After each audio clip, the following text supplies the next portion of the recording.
Response to Balancing Home, Work, and Academics, written by Maruhang Yaktung Limbo.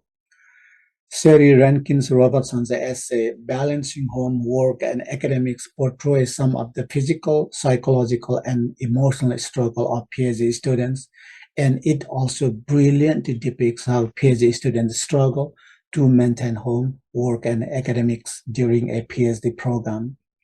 In other words, this essay reveals the pain and suffering of PhD students by demonstrating their economic, familial, and psychological issues. Nonetheless, Rankins Robertson's essay is geared only toward the experience of home country U.S. graduate students, so her essay does not necessarily represent the experience of international graduate students, nor does her essay represent the sentiment of international graduate students who come from different cultural, linguistic backgrounds, different geographical locations, and dissimilar academic programs. In this response, I will address some of the issues Rankin Robertson already pointed out, and I will also uncover how, as an international student, I balanced home, work, and school during my PhD program. In my country, Nepal, I was a part-time university lecturer and a full-time high school principal, and I had honor, money, wife, family, and friends around to support my progress and prosperity. But once the country was hit by the Civil War, I was forced to move to the US for my and my family's economic and academic prosperity. As soon as I joined the MA program in rhetoric and professional communication at New Mexico State University, I realized that I lost all honor, economic position, and family, my parents, siblings, and relatives that I had. While I was a graduate student, first at New Mexico State University as an MA student, and then University of Texas at El Paso as a PhD student, the difficulties I encountered were not only the graduate program, the new culture, and the new academic setting, but were also represented in cultural and socio-economic conditions. International graduate students generally suffer a lot due to economic conditions. As a result, they often have a hard time balancing school, work, and home. At U.S. colleges and universities, international graduate students have to take certain credit hours, normally more than 9 credit hours, to maintain their visa status. This means they have to pay a lot of money for tuition. At the same time, many also have to support their family. I have heard that when some folks come to the US for further study, they leave their family behind, and they still need to regularly support their family back in their home countries. At the same time, international students are not permitted to work more than 20 hours on campus, nor are they allowed to work off campus. Because of these limitations, I had a hard time providing my family and maintaining my school performance. For instance, when my family and I moved to the US, my daughter was 12 and my son was 7, and they were mixed in with other kids from different cultures and classes. And naturally, caring for them became more demanding. I cannot express how I felt when I was not able to fulfill their meager demands. Moreover, I cannot express in words how I felt when my kids were not even able to participate in some of the extracurricular activities at school despite their interest. As I already mentioned above, one of the problems that interrupted me from balancing school, work, and home was economics. Because of my economic situation, I was not able to visit my family back in Nepal for 9 years. Even when my dad, uncle, aunt, and 2 cousins passed away, I was not able to visit my family, mom, and other relatives to share family emotions. The most emotional part for me came when I was not able to see my dad when he was on his deathbed. Because of the psychological anxiety, I got sick for a long time, 2005 to 2008. I was hospitalized twice.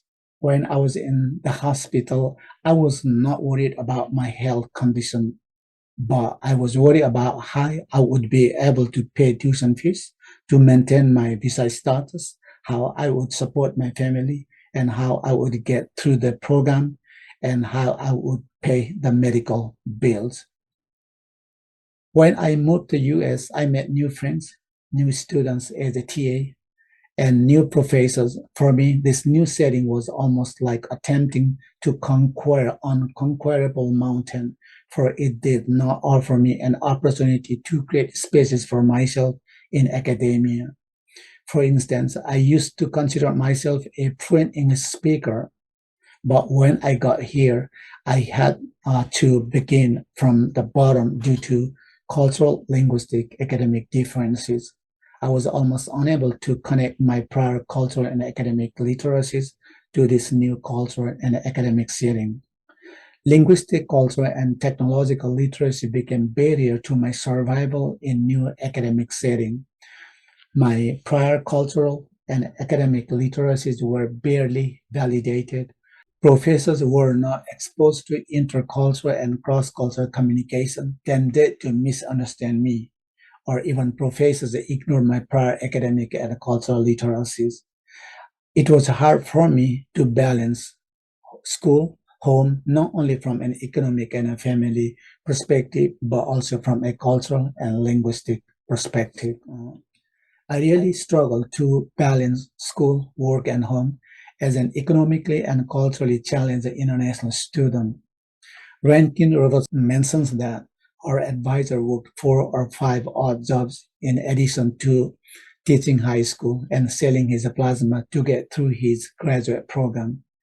And if I knew that I would be able to sell my plasma, I would have sold it to keep my kids happy as well as to pay tuition fees and other bills.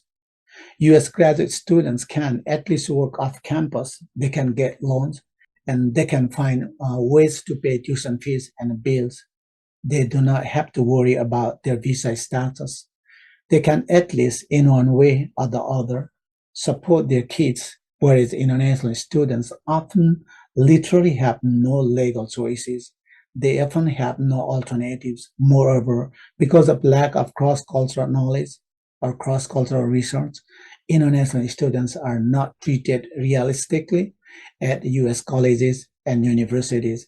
They are barely offered scholarship or other academic institutional position that will support them to get better jobs in the future. International students are given less opportunity compared to US counterparts, but are expected to achieve the same objectives. Despite the whole family experiencing numerous problems, I know I'm in the US studying because my family constantly supported me while I was in need. For instance, my kids and my wife gave up their demands. Though my kids were demanding in the beginning, they acted as if they were adults later. My wife, who took care of everything at home, had to leave us, my kids and me, to support us financially. Then I had even more traumatic time trying to balance home, kids, job, and school. Rankin Robertson mentions, my family and I have paid a heavy price for my degree. Similarly, my family and I also paid a heavy price for this degree. The pains and pleasure I encountered during my PhD programs are precious tokens I will never forget in my life. A divided family, a broken heart, and a graduate program almost never go together. My family and I cemented them together. My family and I sacrificed a lot to earn this PhD. I'm now in a better position because of my colleagues and professors' support. Rankin Robertson states, my committee chair has been a cheerleader from my research ideas. He is always waiting and asking for my work. I have feedback from him immediately, often in less than 40 hours. I know that his involvement has helped me find the momentum to push forward in my program. I know Our advisors and professors are like the pillars who always support us despite their busy schedules. However, without the support and sacrifices of my family, my advisor support would have been wasted.